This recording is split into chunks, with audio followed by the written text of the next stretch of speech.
हिंद महासागर के बीचों बीच एक ऐसा द्वीप जहां जाने का मतलब था मौत से पहले की नर्क यात्रा। काला पानी, अंडमान की वो सेलुलर जेल जहां सूरज की पहली किरण भी खौफ के साए में आती थी। आज हम उन काल कोठरियों का दरवाजा खोलेंगे जहां वीर सावरकर जैसे स्वतंत्रता सेनानियों को ऐसी यातनाएं दी गईं कि पत्थर भी रो पड़े। लेकिन क्या आप जानते हैं कि ब्रिटिशर्स ने इस जेल का डिजाइन ऐसा क्यों बनाया था कि कोई कैदी एक दूसरे का चेहरा तक नहीं देख सकता था, और कैसे सावरकर ने बिना पेन पेपर के सिर्फ कीलों और पत्थरों से जेल की दीवारों पर 6000 कविताएं लिख दी। चलिए इतिहास के उस स्याह पन्ने को पलटते हैं जिसके निशान आज भी वहां की मिट्टी में मौजूद है। 1906 में जब यह जेल बनकर तैयार हुई तो इसे एक खास पेनोप्टिकॉन डिजाइन पर बनाया गया था, 7 शाखाएं और बीच में एक वॉच टावर। हैरान करने वाली बात यह थी कि यहां 693 कोठरियां थीं और हर कोठरी ऐसी बनी थी कि सामने वाली कोठरी का कैदी कभी नजर ना आए। ब्रिटिश चाहते थे कि कैदी शारीरिक रूप से ही नहीं बल्कि मानसिक रूप से भी टूट जाएं, वो पूरी तरह अकेला हो। यहां सिर्फ कोड़े बरसाने की आवाजें और कैदियों की आहें गूंजती थीं।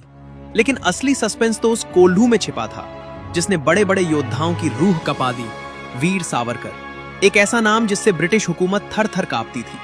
उन्हें 2 जन्मों के कारावास की सजा देकर यहां लाया गया। उनकी कोठरी तीसरी मंजिल पर थी जहां से फांसी का फंदा साफ दिखता था ताकि वो हर पल मौत के साए में जिए।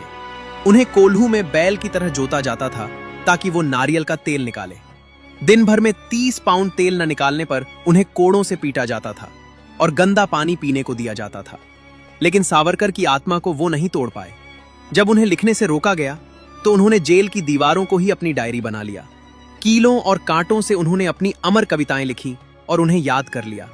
क्या यह महज एक इंसान की ताकत थी या राष्ट्रभक्ति की वो ज्वाला जिसे कोई जेल नहीं बुझा सकती थी? लेकिन सावरकर अकेले नहीं थे। गदर पार्टी के सोहन सिंह भकना, क्रांतिकारी उल्लासकर दत्त, हजारों नाम थे। उल्लासकर दत्त को तो इतनी बिजली के झटके दिए गए कि वो पागल हो गए।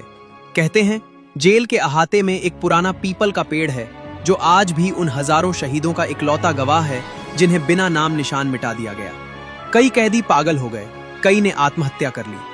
ये जेल सिर्फ पत्थरों की इमारत नहीं थी, ये ब्रिटिश क्रूरता का वो जीवंत स्मारक थी जहां आजादी की कीमत खून और आंसू से चुकाई गई।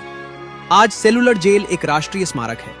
वहां लगा साउंड एंड लाइट शो हमें उस काले दौर की याद दिलाता है। लेकिन जब आप अगली बार वहां जाएं तो उन कोठरियों की खामोशी को सुनने की कोशिश करना। वहां की दीवारें आज भी चीख चीख कर कह रही हैं कि ये आजादी हमें खैरात में नहीं मिली। इसके पीछे उन गुमनाम नायकों की अनसुनी दास्तानें हैं जिन्हें हमें कभी नहीं भूलना चाहिए। वंदे मातरम।